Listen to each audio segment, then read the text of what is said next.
Shri Chirag Paswan. Thank you so much, Speaker sir. Sir, सबसे पहले I would want to take this opportunity to congratulate you on behalf of my party, लोक जनशक्ति party Ramvilas. Sir, हम लोगों को बहुत खुशी है आपको पुनः इस चेयर पर देखकर. 18वीं लोकसभा में जिस तरीके से पुनः आपको ये जिम्मेदारी मिली है, हम सबका सर 17वीं लोकसभा का एक अपना अनुभव है. उस वक्त जिस तरीके से आपने महिलाओं को और युवाओं को, ऐसे सांसद जो पहली बार चुनकर आए, सर उनको आपने प्रोत्साहित करने का काम किया, सामने से आपने उनको मौका देने का काम किया. सर, इस बार मेरी पार्टी में भी महिलाओं और युवाओं की तादाद है. उम्मीद मैं यही रखूंगा कि उनको भी आप उसी तरीके से मौका देंगे. मेरे नेता, मेरे पिता आदरणीय रामविलास पासवान जी के विचारों को लेकर हमारी पार्टी आगे बढ़ने का काम कर रही है. आपने पिछले 5 साल में सर इन तमाम विचारों को इस सदन में रखने का मौका दिया और इस बात को सर कहने में मुझे कतई कोई संकोच नहीं है कि आपके द्वारा जो फैसले पिछले 5 सालों में लिए गए, उसने संविधान की मर्यादा को बढ़ाने का काम किया और लोकतंत्र को और मजबूती देने का काम किया. सर, हम लोग चुनाव बाहर लड़कर आ गए हैं. मैं तमाम साथियों से यही आग्रह करूंगा कि जहां चुनाव लड़ना था हम लोग लड़ चुके हैं. अब हम सब की जिम्मेदारी है कि अपने अपने क्षेत्र के मुद्दों को हम लोग यहाँ पर रखें और अपने देश को आगे लेकर जाने की जिम्मेदारी के साथ हम लोग यहाँ पर कार्य करने का प्रयास करें. सर, आज सिर्फ आपको बधाई देने के उद्देश्य से हम लोग खड़े हुए हैं, पर हाँ, कई बार जब विपक्ष के द्वारा कई बातें कही जाती हैं, मैं इतना भी मैं ज़रूर आग्रह करूंगा कि जब एक उंगली आप किसी की तरफ उठाते हैं तो बाकी उंगलियां आपकी तरफ उठती हैं.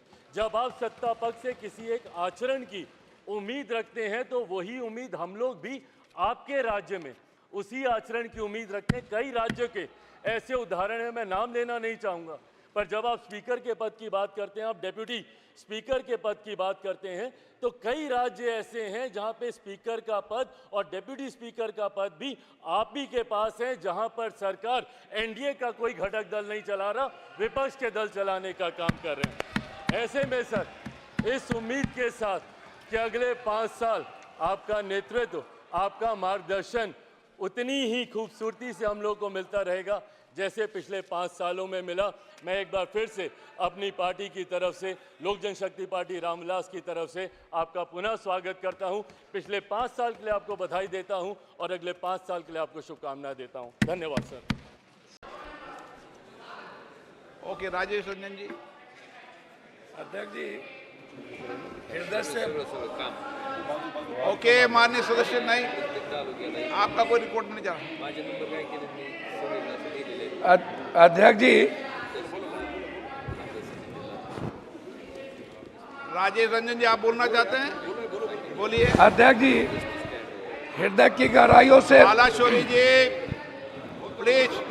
अध्यक्ष जी, हृदय की गहराइयों से न्यायाधीश के सर्वोत्तम और सर्वश्रेष्ठ कुर्सी पे आपने जो गौरवपूर्ण और गरिमामयी जो आप आज पुनः दोबारा हम सबके गार्जियन के रूप में देश की स्वाभिमान, सम्मान और अभिमान की, संविधान की स्वतंत्रता को बढ़ाए रखने के लिए जो आप हम सब के बीच दोबारा स्पीकर के रूप में आए हैं, हृदय की गहराइयों से मैं आपको बधाई देता हूं. मैं सिर्फ एक ही लाइन में कहूँगा, मैं स्वतंत्र आवाज़ हूँ इस देश के करोड़ों विचार के उस संरक्षण वाले हर समाज, वर्ग और समूह व्यवस्था का. मैं हमेशा अपेक्षा रखूँगा बिहार के साथ साथ संविधान और स्वतंत्र आवाज़ को आप संरक्षण देंगे.